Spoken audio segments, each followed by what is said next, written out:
தமிழ் பேசும் அனைத்து நல்லவர்களுக்கும் வணக்கம். தமிழ் டெக் நியூஸ் எபிசோட் 100வது எபிசோட். அண்ட் இன்னைக்கு நிறைய விதமான ஸ்பெஷலான விஷயங்களுக்கு நீங்களும் உங்களுடைய ஃபீட்பேக்ஸ்லாம் வந்து கொடுத்துருந்தீங்க. இந்த மாதிரி பண்ணலாம் அந்த மாதிரி பண்ணலான்ட்டு நாங்களும் வந்து டீமில் நிறைய டிஸ்கஷன் வந்து போச்சு. ஒரு பகுதியாக வந்து பார்த்தீங்கன்னா வேறு ஏதாச்சும் ஒன்று பிளான் பண்ணலாம், விஜய் சித்து மாதிரி ஏதாச்சும் விருந்தெல்லாம் வந்து வைக்கலாமா கிருஷ்ணகிரியிலலாம் வந்து பிளான் பண்ணிட்டு இருந்தோம். ஏன்னா நான் இருக்கிறது கிருஷ்ணகிரின்றதுனால கிருஷ்ணகிரியில் ஒரு மீட்டப் வச்சு இதெல்லாம் பிளான் பண்ணலாமான்னு யோசிச்சோம். பட் இப்போதைக்கு எல்லா பிளானுமே அப்படி வந்து இப்போதைக்கு கேன்சல் பண்ணிட்டோன்னே சொல்லலாம். ஏன்னா 4 million சப்ஸ்கிரைபர்ஸ், 100 டெக் நியூஸ் இப்போ ரீசெண்டாக முடிச்சதுனால எல்லாத்துக்குமே சேர்த்து ஒரே விஷயமா வந்து பிளான் பண்ணோம். பட் இப்போது உங்களுக்கே தெரியும், சூப்பர் டிடி ஹீரோஸ்க்கு நிறைய பேர் நம்மளுடைய சூப்பர் டிடி மெம்பர்ஸே வந்து பார்த்தீங்கன்னா கேரளாவில் இருக்காங்க. பட் கேரளாவில் இப்போ நிறைய பிரச்சனைகள் வந்து இப்போ போயிட்டு இருந்தது. அதனால இப்போதைக்கு எதுவுமே எந்த செலிப்ரேஷனும் வந்து கிடையாது. பட் இருந்தாலும் நம்ம சார்பாக MrTT சூப்பர் டிடி சார்பாக நம்மளால் முடிஞ்ச வரைக்கும் நான் ஏதாச்சும் செய்யணும்னு அப்படின்னு ஆசைப்பட்டேன். டேரெக்டாக கவர்மெண்ட்டுக்கே வந்து நிவாரண நிதியாக வந்து கொடுத்தா அது சரியாக போய் சேருமான்றது தெரியல. நிறைய விதமான ஸ்கேம்ஸ் அப்படி இப்படிலாம் வந்து நிறைய பேர் சொல்லிட்டு இருந்தீங்க. லாஸ்ட் டைமே நான் கொரோனாக்கு வந்து 1 lakh கொடுக்கும்போதும் இதே தான் சொன்னீங்க. நான் ட்விட்டர்லையும் கேட்டிருக்கேன்.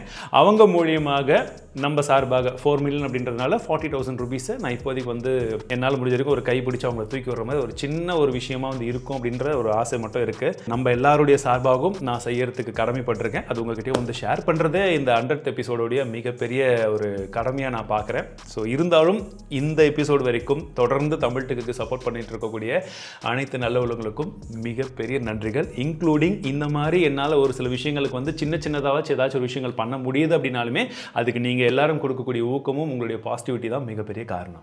கைஸ், ஒரு குயிக் அப்டேட் என்னன்னா, நான் 2 days வெயிட் பண்ணிட்டு இருக்கேன். எனக்கு எந்த ஒரு கனெக்ஷனுமே வந்து கிடைக்கல. அங்கே கிரவுண்டில் ஒர்க் பண்ணக்கூடிய யாருக்கிட்டையுமே வந்து ஒரு கனெக்ஷன் வந்து கிடைக்கல. மலையாளம்ல இருக்கக்கூடிய ஒரு சில யூடியூபர்ஸ் கிட்டே வந்து பேசி பார்த்தேன்.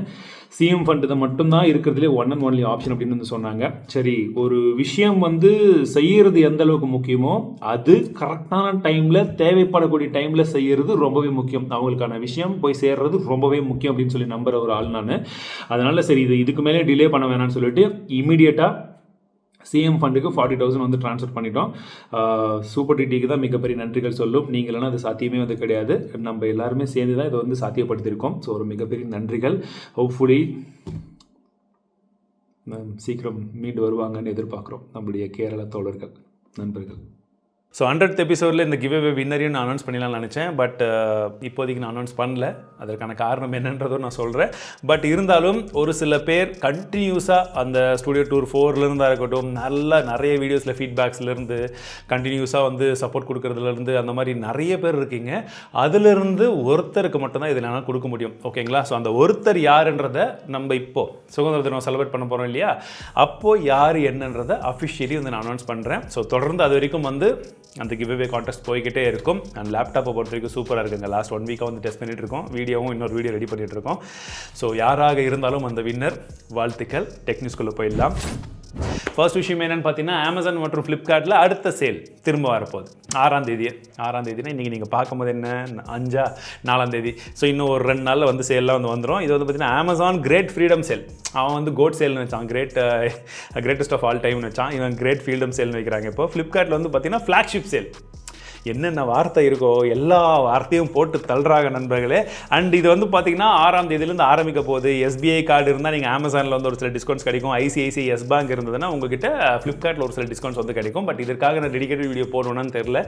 உண்மையாகவே ஏதாச்சும் உருப்படியான ஆஃபர்ஸ் வந்ததுன்னா நான் வந்து வீடியோ போடுறேன். இல்லாட்டி இப்போ ரீசெண்டாக தான் நம்ம வீடியோ போட்டிருந்தோம் பார்த்தீங்களா, பெஸ்ட் ஸ்மார்ட் ஃபோன் கேட்டகரியாக இருக்கட்டும், பெஸ்ட் கேஜெட்ஸ், டேப்லெட், இயர்ஃபோன், இதை பற்றியும் ரீசெண்டாக வீடியோ போட்டிருந்தோம். அதே தான் இப்பயுமே பெஸ்ட்டு. ஓகேங்களா? ஆஃபர் மட்டும் என்ன வருதுன்னு பாருங்கள். ஓரளவுக்கு முக்கியமான ஆஃபர்ஸ் ஏதாச்சும் வந்துச்சுன்னா அது மட்டும் நம்மளுடைய டெலகிராம் சேனலில் நான் அப்டேட் பண்ணிகிட்டே இருப்பேன். இஃப் இன்கேஸ் நீங்கள் டெலகிராமில் இன்னும் ஜாயின் பண்ணலன்னா அஃபிஷியலான சேனலில், ஓகேங்களா, அதுக்கு தான் லிங்க் டிஸ்கிரிப்ஷனில் QRம் கொடுக்குறேன். இதில் ஜாயின் பண்ணுங்கள். நிறைய பேர் நம்ம லோகோ, நம்ம பேர், இன்க்ளூடிங் இப்போ ரீசெண்டாக தான் மிஸ்டர் தமிழ் டெக்ன்றது அதிகமாக யூஸ் பண்ண ஆரம்பித்தோம். அந்த பேரையுமே ஹேஷ்டேக்லேருந்து எல்லா இடத்துலையுமே யூஸ் பண்ணி மிஸ்இன்ஃபர்மேஷன்ஸ் வந்து ஸ்ப்ரெட் பண்ணிட்டு இருக்காங்க. நிறைய ஃபேக்கான குரூப்ஸ் எல்லாம் ரன் பண்ணிட்டு இருக்காங்க. தயவு செஞ்சு அந்த மாதிரி எங்கேயுமே போய் லாக் ஆகாதீங்க. தமிழ் டெக்கில் நான் ஒருத்த மட்டும்தான் ஃபேஸில் நின்று பேசுகிறேன். வேறு யாரும் நம்ம சேனலில் இருந்து பேசலை. இதுவும் ஒரு சில பிரச்சனைகள். சரி, டீம் மெம்பர்ஸை வச்சு ஏதாச்சும் ஒன்று பிளான் பண்ணலான்னா கூட இந்த மாதிரி வந்து உங்கள் சேனல் தான் நினச்சேன் ப்ரோ, அவங்கக்கிட்ட காசை கொடுத்துட்டேன்னு சொல்லி ரீசெண்டாக 2-3 பேரில் வந்து ஏமாறுறாங்க. தயவு செஞ்சு அந்த மாதிரிலாம் வந்து எதுவும் ஏமாறாதீங்க. உங்ககிட்ட இருந்து ₹1 கூட எந்த ஒரு விஷயத்துக்கும் நான் வாங்குறது கிடையவே கிடையாது. சரிங்களா? செல்ஃப் ப்ரொமோஷன் தான் ஜாஸ்தி இருக்குது. பட் இருந்தாலும் இது ஒரு அவேர்னஸாக எடுத்துக்கோங்க. அடுத்ததாக பார்த்தீங்கன்னா iQOO Z9 சீரிஸ் Z9S சீரிஸில் 2 ஃபோன் சீக்கிரமாக வரப்போது. ஒன்று SE இன்னொன்று ப்ரோ. இது வந்து பார்த்தீங்கன்னா ஆகஸ்ட் 21ஆம் தேதி வந்து லான்ச் பண்ண போகிறாங்க. இதை பற்றி ரீசெண்டாக ஒரு ஷார்ட்ஸ் போட்டிருப்பேன்னு நினைக்கிறேன். நீங்கள் இந்த வீடியோ பார்க்கக்கூடிய சமயத்தில் அப்படி இல்லாட்டி நாளைக்கு வந்துடும், செக் பண்ணி பாருங்கள். ஆனர் இந்தியாவில் தானே? ஆமாம் நண்பர்களே, இந்தியாவில் தான் லான்ச் பண்ணியிருக்காங்க. நான் 2-3 தடவை கன்ஃபார்ம் பண்ணிகிட்டே இருக்கேன் இந்த நேரத்துலேருந்து. ஆனர் மேஜிக் 6 ப்ரோ 90,000 ரூபாய்க்கு லான்ச் பண்ணியிருக்காங்க. ஆக்சுவலி எனக்கு ஆனர் வந்து 90,000 ருபீஸ்க்கு ஒரு ஃபோனை லான்ச் பண்ணுறது பிரச்சனையே கிடையாது. பட் இங்கே அவங்க எத்தனை நாள் வந்து அதை இன்னும் கொஞ்சம் ஸ்டேபிள் பண்ண போகிறாங்க, எந்த அளவுக்கு சர்வீஸ் எல்லாம் இன்னும் எக்ஸ்பேண்ட் பண்ண போகிறாங்க, கஸ்டமருக்கு வந்து ரெகுலரான ஒரு அப்டேட்ஸ் வந்து அடுத்த ஒரு 4-5 வருஷம் அவங்க இருந்து கொடுப்பாங்களா அப்படின்ற சந்தேகம் இருந்துக்கிட்டே இருக்குது. பார்க்கலாம். பட் ஃபோனை பொறுத்த வரைக்கும் ஒரு ஃப்ளாக்ஷிப் ஃபோன் மாதிரி தான் தெரியுது. 180 மெகாபிக்சல் கேமரா, 180 மெகாபிக்சலுக்கான கேமரா ஒன்று இருக்குது. அது இல்லாமல் 50+50 கொடுக்குறாங்க. 8+ Gen 3, அது கூடவே 50 மெகாபிக்சலுக்கான 2 கேமரா இருக்குது. 8 Gen 3 processor, LTPO display, IP68 rating, 5600 mAh battery, 80 வாட்க்கான fast charging support, reverse wireless charging support அப்படின்றது போல் எல்லா சப்போர்ட்டும் வந்து கொடுத்துட்றாங்க. ப்ரைஸிங் மட்டும் 90,000. இந்த ஃபோனில் என்னடா ஒரே உருப்படியான விஷயம் பார்த்தீங்கன்னா, உருப்படியான்னு சொல்ல முடியாது, ஒரு விஷயம் இதில் என்ன ஹைலைட் ஆயிருக்குன்னு சொன்னால் அவங்க சொல்கிறாங்கன்னு பார்த்தீங்கன்னா, DxO மார்க்கில் 2வது இடத்துல இருக்கான் கேமராவில். ஆனால் DxO மார்க்கில் நம்பர் 1 பொசிஷனில் இருந்த ஃபோனே எந்த லட்சணத்தில் இருந்ததுன்றதை நம்ம ரீசெண்டாக வீடியோ போட்டிருந்தோம். அப்படி தான் இருந்தது, என்ன பண்ணுறது. ஆனால் ஏன் ப்ரோ அப்படி சொல்கிறீங்கலாம் சொல்லி வந்தது அதுதானே. நான் சாம்பிளை காமிச்சு தான் சொல்கிறேன். நல்லா இருக்குன்னு சொல்கிறோம், நல்லா இல்லைன்னு சொல்கிறோம். அடுத்ததாக வந்து பார்த்தீங்கன்னா 2025க்கு எல்லாம் ரெடி ஆகிடுங்க. எதுக்குன்னு கேட்குறீங்களா? ஒன்றும் கிடையாது. ஒரு ப்ரைஸ் ஹைக் இப்போ பார்த்தீங்களா, ஜியோ, ஏர்டெல், வோடஃபோன், ஐடியாலாம் 2025ல் அடுத்த ஹைக் வரப்போகுதுன்னு சொல்கிறாங்க. ஸோ திரும்பவும் ப்ரைஸை ஏற்றுறதுக்கு எல்லாம் ரெடி ஆகிக்கிட்டு இருக்காங்கலாம். காரணம் என்னவாக இருக்கும் நான் கெஸ் பண்ணுறேன்னா, 5G உடைய எக்யூப்மெண்ட் காசுலாம் ரொம்ப அதிகம். ஆக்ஷன் ஏலமெல்லாம் எடுத்தது ரொம்ப அதிகமாக எடுத்திருக்காங்க இல்லையா, படிப்படியாக ஏற்றலாம் முடிவு பண்ணியிருக்காங்க. So highest quality of network and data வேணுன்ற பட்சத்தில் ப்ரைஸிங் அதிகம் பண்ணுறது அவங்க பிளானில் இருக்குதுன்னு நான் நினைக்கிறேன். பட் இன்ஃபேக்ட் அது எல்லாருக்குமே தேவை கிடையாது இல்லையா. இப்போ நம்மளே 2 சிம் வச்சிருப்போம். ஒரு சிம்முக்கு ஹையஸ்ட் ஸ்பீட் இன்டர்நெட் எல்லாமே தேவை. வேணும்னா பண்ண போகிறோம், வேணா கம்மியாக இருக்கிறத பண்ணிக்கலாம். பட் அந்த கம்மியாக இருக்கிறதுலையுமே ரொம்ப கம்மியாக எதுவுமே இல்லை. இப்போ அதான் பிரச்சனை. செகண்ட் சிம்முக்கும் முழு ரீசார்ஜ் பண்ண வேண்டியதாக இருக்குது. ஏதோ ட்ராயெல்லாம் இப்போ கன்சல்டேஷன்லாம் கொடுத்துருந்தாங்க. அதில் ஏதாச்சும் கொஞ்சம் கம்மி பண்ணி மாதத்துக்கு ஒரு 100 ரூபா மினிமம் அந்த மாதிரியோ இல்லை அதுக்கும் கம்மி ஏதாச்சும் கொண்டு வந்தாங்கன்னா பெட்டராக இருக்கும். நமக்கும் சரி, வீட்டில் இருக்கிறவங்களுக்கும் சரி. அடுத்ததாக ஆஸ்க் மிஸ்டர் டிடியில் கொஷின்ஸ் நிறைய பேர் வந்து கேட்ட கொஷின்ஸ்லேருந்து ஒரு சில பேர் எடுத்திருக்கோம். ஸோ உங்களுக்கு எந்த கேள்விகள் இருந்தாலும் ஆஸ்க் மிஸ்டர் டிடின்னு சொல்லி இந்த ஹேஷ்டேக் போட்டு நீங்கள் கேள்விகளை கீழே தாராளமாக வந்து கேட்கலாம். நம்ம போடக்கூடிய வீடியோஸ்லேயே இருக்கட்டும், இல்லை நீங்கள் தனிப்பட்ட முறையில் ஏதாச்சும் வந்து கேட்கணும், டவுட்ஸ் இருக்குது, நீங்கள் வாங்கக்கூடிய கேஜெட்ஸில் வேறு எதுவாக இருந்தாலும் நீங்கள் வந்து கேட்கலாம். அதில் ஃபஸ்ட்டு வந்து பார்த்தீங்கன்னா தினேஷ் என்ன கேட்டிருக்காருன்னா, OnePlus Nord 4 I like very much but I don't have enough money in my home, can't give so much money, என்ன பண்ணட்டும் அப்படின்னு கேட்டிருக்காரு. வெயிட் பண்ணுங்கள், ஃபோன் வாங்காதீங்க. நீங்கள் வந்து புதுசாக பார்க்கக்கூடிய எல்லா ஃபோனுமே நீங்கள் வாங்கணுன்ற அவசியம் கிடையாது. ஓகேங்களா? எனக்கு இதுதான் வேலை. அதனால் யாராச்சும் ஒருத்தர் அந்த ஃபோனை வாங்கினாலுமே அதில் என்ன இருக்குன்னு தெரியணுன்றதுனால தான் நம்ம எல்லா ஃபோன்லையுமே ப்ளஸ் என்ன மைனஸ் என்னன்னு டெஸ்ட் பண்ணி டைம் எடுத்து எல்லாத்தையும் வந்து பண்ணிட்டு இருக்கோம். ஜஸ்ட் என்டர்டெயின்மெண்ட் மட்டும் உங்களுக்கு கொடுக்கணும்னா அந்த ஃபோனை வச்சு ஏதாச்சும் ஜிக்ஜாக் வேலை பண்ணிவிட்டு முடிச்சுட்டு போயிட்டே இருந்தலாம். சரிங்களா? அண்ட் உங்களுக்கு பார்க்கும் போது ஒரு சில ஃபோன், ஒரு சில ப்ராடக்ட்ஸ்லாம் பார்க்கும்போது ஆசை வரும், தவறே கிடையாது, எல்லாருக்குமே வரும். ஓகேங்களா? பட் அது உங்களுக்கு தேவையா, உங்களுக்கு அந்த போதிய அளவில் வருமானம் இருக்குதா அப்படின்றத பொறுத்து நீங்கள் டிசைட் பண்ணுங்கள். வெயிட் பண்ணி பார்த்துட்டு அதுக்கப்புறம் வந்து வாங்கிக்கோங்க. இது அவருக்காக சொல்ல வரல, ஜென்ரலாக நிறைய பேர் வந்து இந்த மாதிரி வந்து கேட்டுட்டு இருக்கீங்க, அதனால தான் அவங்களுக்காக சொல்கிறேன். சரிங்களா? அண்ட் ஓலாவை பற்றி ஒரு 2 நியூஸ் இருக்குது. ஃபர்ஸ்ட் நியூஸ் என்னென்னு பார்த்தீங்கன்னா, அவங்களுடைய IPO இப்போது ஆல்ரெடி லைவில் இருக்குது. சப்ஸ்கிரைப் பண்ணக்கூடியவங்க என்ன ஏதுன்றதெல்லாம் பார்த்து தெளிவாக ஒரு தடவைக்கு 1000 தடவை யோசிச்சுட்டு அதுக்கப்புறம் பண்ணுங்கள். என்னுடைய கருத்தை கேட்டிங்கன்னா அது ரொம்ப ரொம்ப ரொம்ப காஷியஸாக தான் இருக்கணும், ரொம்ப ஜாக்கிரதையாக இருக்கணும். அந்த IPOவை பொறுத்த வரைக்கும் பண்ணாமல் இருந்து என்ன நடக்குதுன்றதை பார்த்துட்டு வேல்யூவேஷன்லாம் கரெக்டாக செட் ஆனதுக்கப்புறம் மார்க்கெட்டில் அதுக்கப்புறம் இன்வெஸ்ட் பண்ணுறது பெட்டராக இருக்கும். சரிங்களா? இது ஒன்று. 2வது சைடில் வந்து பார்த்தீங்கன்னா, இது நடக்கக்கூடிய இதே சமயத்தில் ஓலா மேப்ஸ் மேலே மேப் மை இந்தியா வந்து கேஸ் போட்டிருக்காங்க. எங்களுடைய மேப்பை எடுத்து இவங்க ரிவர்ஸ் இன்ஜினியரிங் பண்ணி அந்த ஏபிஐலாம் வந்து யூஸ் பண்ணிட்டு இருக்காங்க இந்த மேப்ஸில், ஓலா மேப் அப்படின்ற பேரில் அப்படின்றது போல் கேஸ் பண்ணியிருக்காங்க.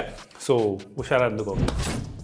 அடுத்ததாக பார்த்தீங்கன்னா ஒரு யூடியூபர், இவர் பேர் வந்து குல்கு ஷேக் அப்படின்னு சொல்கிறாங்க. இவரை வந்து அரெஸ்ட் பண்ணியிருக்காங்க. எதுக்குலாம் இவர் அரெஸ்ட் பண்ணாங்க அப்படின்னு பார்த்தீங்கன்னா, இந்த ட்ரெயின் ட்ராக்கெல்லாம் இருக்குங்களா, இந்த தண்டவாளத்தில் வந்து நம்மளும் சின்னதாக ஏதாச்சும் வச்செல்லாம் விளையாடிருப்போம். ஒரு காலத்தில் விளையாடிருப்போம். பட் நீங்கள் விளையாண்டிருந்தீங்கன்னா உங்களுக்கு கருத்துக்கள் என்னன்றதை சொல்லுங்கள். பட் இவர் என்ன பண்ணியிருக்காரு, அந்த மாதிரி சின்னதாக விளையாடாமல் பெரிய பெரிய கல் வைக்கிறது, சின்ன சிலிண்டர் ஏதாச்சும் வைக்கிறது, சைக்கிளில் வைக்கிறது, இந்த மாதிரி வந்து பெரிய பெரிய ஐட்டம்லாம் வச்சு அதை வீடியோ எடுத்து அதுக்கு ரியாக்ஷன்லாம் கொடுத்து வீடியோ போட்டிருக்காப்புல. அதாவது பல பேருடைய உயிர் வந்து அந்த இடத்துல வந்து இருக்குது. அதை விளையாட்டுத்தனமாக எடுக்கிறதோ இல்லை ஒரு வியூஸ்க்காக பண்ணுறதோ அது சரியில்லை அப்படின்னு தான் நான் நினைக்கிறேன். அஃப்கோர்ஸ் எல்லாருக்குமே வியூஸ் தான் வேணும்.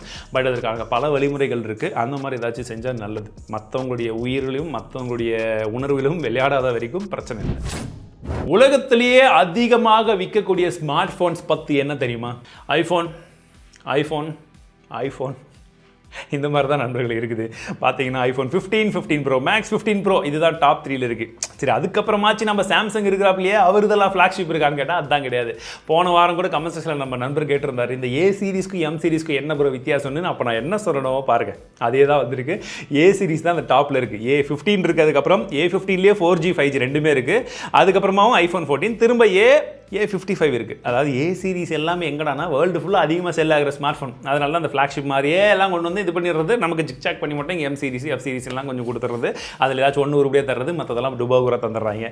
அண்ட் இதில் என்னடா நியூஸ்ன்னு பார்த்தீங்கன்னா, இந்த வாட்டி முதல் முறையாக இந்த டாப் 10ல் ரெட்மி வந்திருக்காங்க. அந்த ரெட்மியில் எந்த ஃபோன் இருக்குன்னு பார்த்தீங்கன்னா ரெட்மி 13C அந்த ஃபோன் இருக்குது. அப்போ இந்த சாம்சங்குடைய ஃப்ளாக்ஷிப் எங்கன்னு தேடி பார்த்தா 9வது இடத்துல இருக்கிறாப்ல.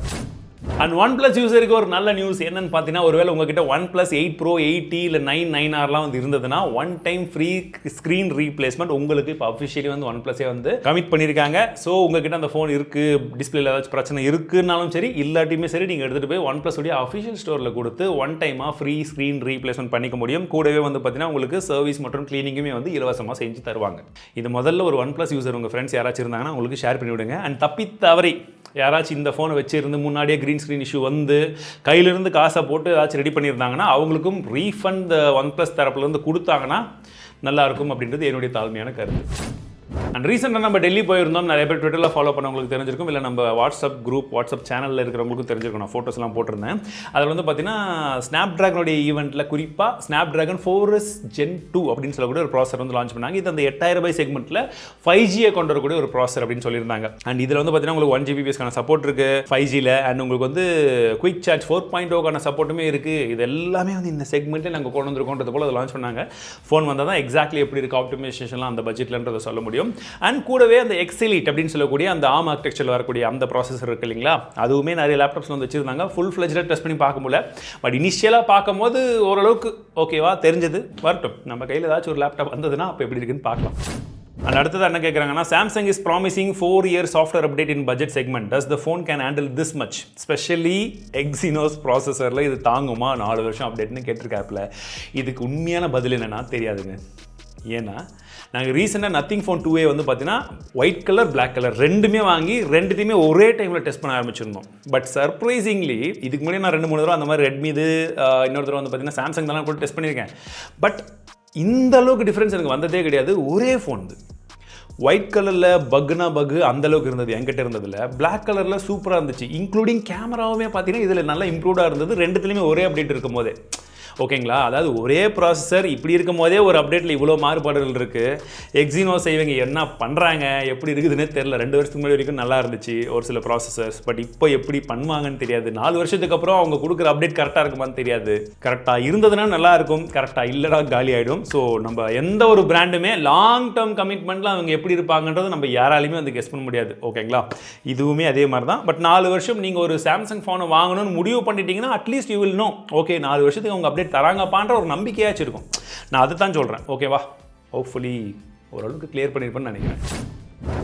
ஐஃபோனில் ஒரு வழியாக கால் ரெக்கார்டிங் சப்போர்ட்டை கொண்டு வந்துட்டாங்க அப்படின்றது போல் இப்போ ரீசெண்டாக ஒரு பீட் அப்டேட் வந்துச்சு இல்லையா, அது வந்ததுக்கப்புறம் நிறைய பேர் சொல்லிட்டு இருக்காங்க. பட் அது எப்படி எக்ஸாக்ட்லி ஒர்க் ஆகுதுன்னு தெரியல. ஏன்னா எல்லாருமே வந்து பார்த்தீங்கன்னா கால் ரெக்கார்டிங்கை கொடுத்துட்டு இங்கிலீஷில் பேசுகிறாங்க. ஸோ இங்கிலீஷில் சம்மரியும் வருது, கால் ரெக்கார்டிங்கும் ஆகுது. தமிழில் வருமா அப்படின்றது வந்து தெரியல. Let's see. எங்ககிட்ட இந்த ப்ரோ வெர்ஷன் எதுவுமே இல்லை. ஒருவேளை ஐராபின் ப்ரோ ஏதாச்சும் வீடியோ போட்டாருன்னா அந்த ப்ரோ கிட்ட கேட்டு வேணா நாங்கள் அந்த வீடியோவை வந்து ஷேர் பண்ணிடுவோம். அண்ட் அடுத்தது ஐஃபோன் 16 ப்ரோ முதல் முறையாக ஃபஸ்ட்டே வந்து பார்த்தீங்கன்னா இந்தியாவில் வந்து நாங்கள் வந்து மேனுஃபேக்சரிங் வந்து ஸ்டார்ட் பண்ண போகிறோன்னு சொல்கிறாங்க. அது எங்கன்னா நம்மளுடைய தமிழ்நாட்டில் இருக்கக்கூடிய ஸ்ரீபெரும்புதூரில் வந்து ஸ்டார்ட் பண்ண போகிறாங்க. ஸ்ரீபெரும்புதூர் கரெக்டாக சொல்லிட்டேன்னா எஸ் டங் ட்விஸ்டர் மாதிரி இருக்குதுங்க. ஆப்பிள் வாட்ச் ஃபார் கிட்ஸை வந்து இப்போ இந்தியாவில் அறிமுகப்படுத்திருக்காங்க. இது ஏற்கனவே யூஎஸ்லாம் இருந்தது தான். இது என்னென்னு பார்த்தீங்கன்னா கிட்ஸுக்கு ஒரு LTE வெர்ஷன் இருக்கக்கூடிய வாட்ச் வந்து கட்டி விட்டோன்னு வச்சுக்கோங்களேன். நீங்கள் உங்கள் ஐஃபோன்லேயே உங்கள் வாட்சையும் சிங்க் பண்ணிக்கலாம், அவங்க வாட்சையும் லிங்க் பண்ணிக்கலாமா. கிட்ஸுக்கு ஆப்பிள் வாட்சா வாங்கி கொடுக்க முடியுமா? நம்மளால முடியாது. பட் அந்த ஒரு ஆப்ஷன் இருக்குது. ஒரு வேளை இருக்கிறவங்க அந்த சேஃப்டி வேணுன்றவங்க 2 வாட்சை வாங்க முடியுன்றவங்களுக்கு இந்த ஒரு ஆப்ஷன் யூஸ் பண்ணிக்கலாம். ஸோ லடாக் வந்து பார்த்தீங்கன்னா எங்களுக்கு கரெக்டாக இருக்குன்றது போல் இந்தியன் சயின்டிஸ்ட் வந்து சொல்லியிருக்காங்க. எதற்காகன்னு பார்த்தீங்கன்னா அனலாக் ரிசர்ச் சென்டர்ஸ் அங்கே வந்து வைக்கிறதுக்காக. ஸோ இது வந்து பார்த்தீங்கன்னா நிலா மற்றும் மார்ஸ் ஓகே செவ்வாய் கிரகம் மற்றும் நிலவு இந்த ரெண்டுத்தோட சுச்சுவேஷன் அங்கே வந்து நம்மளால் வந்து எமுலேட் பண்ண முடியும். அதன் மூலியமாக நிறைய விஷயங்களை வந்து நம்மளால் செய்ய முடியும் அப்படின்றத போல சொல்கிறாங்க. பார்க்கலாம் லடாக்கும் கொஞ்சம் டெவலப் ஆன மாதிரி இருக்கும், என்ன சொல்கிறீங்க? அண்ட் இப்போ இந்த கொசுவை பார்த்தீங்கல்ல, அதை வச்சே தான் அடுத்த நியூஸுமே இருக்குது. அல்போபிக்டஸ் அப்படின்னு சொல்லக்கூடிய ஒரு கொசு, இது 1950 கொல்கத்தாவில் வந்து பார்த்தீங்கன்னா டெங்கு வேற லெவலில் பரவ வச்ச ஒரு மிக ஆபத்தான ஒரு கொசு வகையாம். அது இப்போ திரும்பவும் பரவ ஆரம்பிச்சிருக்கு. ஸோ உஷாராக இருங்கன்னு சொல்லி கொல்கத்தாலையும் சொல்லியிருக்காங்க. அண்ட் தமிழ்நாட்டிலையுமே நிறைய இடத்துல இப்போ தண்ணியெல்லாம் பயங்கரமாக போயிட்டு இருக்கு நம்ம சவுத்தில். முடிஞ்ச வரைக்கும் எல்லாருமே சேஃபாக இருங்க. பல இடங்களில் நிறைய விதமான நோய் வந்து பரவிட்டு இருக்கு. நான் போன வாரமும் ஒரு அப்டேட் வந்து கொடுத்துருந்தேன். ஸோ இப்போவுமே சொல்கிறேன், பி கேர்ஃபுல். ஏன்னா நிறைய நியூஸஸ் இந்த கொசுவை பற்றி சுற்றி பல இடங்களில் போய்கிட்டு இருக்கு, இன்க்ளூடிங் கேரளா, தமிழ்நாடு, எல்லா இடத்துலையும். அண்ட் ஃபைனலி இன்னொரு கொஸ்டின் ஆன்சர் பண்ணிடலாம் நினைக்கிறேன். ஆல்வின் டெக் இவர் என்ன சொல்கிறாருன்னா, we have come to 100th episode of TamilTechNEWS. What happened to tech தலைவா சேனல் அப்படின்னு கேட்டிருக்காங்க. நம்ம டெக் தலைவா சேனலுக்காக நிறைய விதமான பிளான்ஸை வச்சு தான் அதை வந்து ஸ்டார்ட் பண்ணோம். அன்ஃபார்ச்சுனேட்லி பல விதமான பாலிடிக்ஸ் சுற்றியும் உள்ளியும் வந்து போனதுனால அதை அப்படியே ஸ்டாப் பண்ணி வச்சிருக்கோம். பட் இப்போதைக்கு தமிழ் டெக் டீமில் இன்னுமே வேகன்சிஸ் இருக்குது, நாங்கள் ஹையர் பண்ணிகிட்டே இருக்கோம். ஏன்னா இப்போதைக்கு டீம் ரொம்ப ஷார்ட்டாக இருக்காங்க. நிறைய விதமான புது விஷயங்களை ட்ரை பண்ணுறதுக்கு எடிட்டிங் குவாலிட்டியிலேருந்து ஷூட்டிங்லேருந்து எல்லாத்துக்குமே நீங்கள் வந்து பார்க்குறீங்க. டீமுக்கான வேலை அதிலே வந்து சரியாக போயிடுது. ஸோ வேகன்சி இருக்குது, வீடியோ எடிட்டிங்கில், ஃபோட்டோகிராஃபியில், எல்லாத்துக்குமே என்னென்னலாம் இருக்குன்னு நான் டிஸ்கிரிப்ஷனில் கொடுக்குறேன். நீங்கள் இஃப் இன் கேஸ் இதுக்கு முன்னாடி அப்ளை பண்ணியிருந்து ஐயோ நமக்கு இன்னும் ரிப்ளை வரலனாலும் சரி, கால் பண்ணாலும் சரி, நீங்கள் இப்போ அப்ளை பண்ணுங்கள். கண்டிப்பாக இந்த வீக்கில் எல்லாரையுமே நாங்கள் எடுக்க போகிறோம். மோர் தென் 10 பீப்புள்ஸை நாங்கள் ஹையர் பண்ண போகிறோம். Yes, biggest vacancy. இந்த டெக் நியூஸில் இது பெருசாக நான் சொல்லணும்னு நினச்சேன். 10 பேருக்கு மேலே நாங்கள் வந்து டீமில் எடுக்க போகிறோம். ஏன்னா நிறைய விதமான வேறு லெவலில் எதிர்பார்க்காத விஷயங்களை நாங்கள் பிளான் பண்ணிகிட்ருக்கோம். என்ன ஏதுன்றதை சூப்பர் டிடிஸ்க்கு தனியாக சொல்கிறேன். ஸோ அப்ளை பண்ணாதவங்க அப்ளை பண்ணுங்கள். உங்கள் ஃப்ரெண்ட்ஸ் அண்ட் ஃபேமிலி மெம்பர்ஸில் யாருக்காச்சும் இன்ட்ரெஸ்ட் இருக்குது வீடியோகிராஃபியில், எடிட்டிங்கில், ஃபோட்டோஷாப்பில் அப்படின்னா தாராளமாக அப்ளை பண்ண சொல்லுங்கள். அண்ட் ஸ்பெஷலி கண்டென்ட் அனலிஸ்ட்டுக்கு வந்து நாங்கள் பார்த்துட்ருக்கோம். டெக்கில் உங்களுக்கு நல்ல நாலேஜ் இருக்குது, ஃபோன்ஸில், லேப்டாப்ஸில் எல்லாத்துலேயுமேனா நீங்களும் தாராளமாக அப்ளை பண்ணலாம். எக்ஸ்பீரியன்ஸ் இருக்கணுன்ற கட்டாயமாக வந்து கிடையாதுங்க, நாலேஜ் இருக்கணுன்றது தான் கட்டாயம். அப்ளை பண்ணுங்கள். All the best. அண்ட் இன்றைய ஐஓஏ நியூஸ் என்னடான்னு பார்த்தீங்கன்னா, இன்டெல் 15,000 வேலைகளை வந்து கட் பண்ணுறாங்களாம். அண்ட் இது அடுத்த ஜென்ரேஷனுக்கு நாங்கள் வளர்கிறதுக்கு எங்களுடைய ஃபோக்கஸை வைக்கிறதுக்கு இது ரொம்ப தேவையான ஒரு விஷயம் அப்படின்னு சொல்லியிருக்காங்க. என்ன சொல்கிறதுனே தெரியல. அண்ட் இந்த நியூஸ் கூடவே நம்ம அடுத்ததாக வந்து பார்த்தீங்கன்னா மார்க்கெட் நியூஸை சொல்லணும்னா, வெள்ளிக்கிழமை யூஎஸ் மார்க்கெட் சரியான போட்டிருக்கு. அதாவது 2020 ஆன கிராஷ் அளவுக்கான ஒரு கிராஷ் இது இருக்குது அப்படின்றத போல சொல்கிறாங்க. இந்த சார்ட்லாம் பாருங்கள், மொத்தமாக எல்லா கம்பெனியும் கிட்டத்தட்ட எல்லாமே ரெட்டில் தான் வந்து போயிருக்கு. அதில் ஒரு சில கம்பெனிலாம் சரியான அடி, including Intel. So Monday market எப்படி இருக்கும் அப்படின்றத இதை வச்சு நீங்கள் ஓரளவுக்கு வந்து கெஸ் பண்ணியிருந்திருக்கலாம். ஸோ கொஞ்சம் உஷாராக இருங்க. அண்ட் போன வாரம் நம்ம தமிழ் சில்வனில் ஒரு வீடியோ போட்டிருந்தோம். போன வாரமாக அதுக்கு முன்னாடி வரமான்னு தெரியல, எஸ்ஜிபியை பற்றி வீடியோ போட்டிருந்தோம். அதாவது இந்தியன் கவர்மெண்ட் வந்து அந்த கோல்டோட டேக்ஸ் எல்லாம் வந்து கம்மி பண்ணதுக்கு அப்புறமாக எப்படி கோல்டு ப்ரைஸ் இறங்குச்சு, எஸ்ஜிபி இதுவுமே வந்து எப்படி வந்து அடி வாங்குச்சு அப்படின்றத பற்றி சொல்லியிருந்தோம். அதில் நிறைய விதமான விஷயங்கள் எக்ஸ்பிளைன் பண்ணியிருந்தோமா. இப்போ வந்து பார்த்தீங்கன்னா ஆர்பிஐ வந்து இந்த எஸ்ஜிபி இப்போ இந்த ஆகஸ்ட் மாதம் 5ஆம் தேதிக்குள்ளே ரிடம்ஷன் பண்ணக்கூடிய அந்த எஸ்ஜிபிக்கான ப்ரைஸ் என்னென்னு நிர்ணயம் பண்ணியிருக்காங்க. எவ்வளோடான்னு பார்த்தீங்கன்னா 6,938 ரூபா. தட் இஸ் வாங்கினப்போ எவ்வளோ இருந்ததுன்னா 3,119 ரூபா இருந்தது. 2016 ஆகஸ்ட் மாதத்தில் 122% ரிட்டர்ன் கிடச்சிருக்குன்றத போல சொல்லியிருக்காங்க. அண்ட் இது வந்து 10.5%க்கான கேகர் அண்ட் 2.5%க்கு இயர்லி இன்ட்ரெஸ்ட் அதெல்லாம் வரும் இல்லைங்களா. அது ப்ளஸ் இதில் வந்து அவுட்புட்டில் உங்களுக்கு எந்த விதமான டேக்ஸும் கிடையாது. இதை தான் நான் அந்த வீடியோவில் சொல்லியிருந்தேன். ஒருவேளை நீங்கள் இந்த கோல்டை வச்சு கோல்டு வாங்குறதுக்கு பிளான் பண்ணியிருந்தீங்கன்னா உங்களுக்கு பிரச்சனை கிடையாது, ஆல்மோஸ்ட் சேம் காஸ்ட் தானே உங்களுக்கு கோல்டு. பட் இதை வேற ஒரு இன்வெஸ்ட்மெண்ட்டாக நினச்சி யூஸ் பண்ணியிருந்தா கஷ்டம். பட் லக்கீலி கடந்த 8 வருஷமாக கோல்டு வந்து நல்ல மேலே போயிட்டு இருந்ததுனால ப்ராப்ளம் இல்லை. சைட்வேஸில் போயிருந்ததால் இது ஒரு பெரிய பிரச்சனையாக இருந்திருக்கும் அப்படின்றது என்னுடைய தனிப்பட்ட கருத்து. உங்கள் கருத்து எதுவாக இருந்தாலும் ஷேர் பண்ணுங்கள். ஸோ இந்த வார தமிழ் டெக் நியூஸ் கண்டிப்பாக உங்களுக்கு பிடிச்சிருக்குன்னு நினைக்கிறேன். மீண்டும் அடுத்த சந்திக்கிறேன். வாழ்க தமிழ்.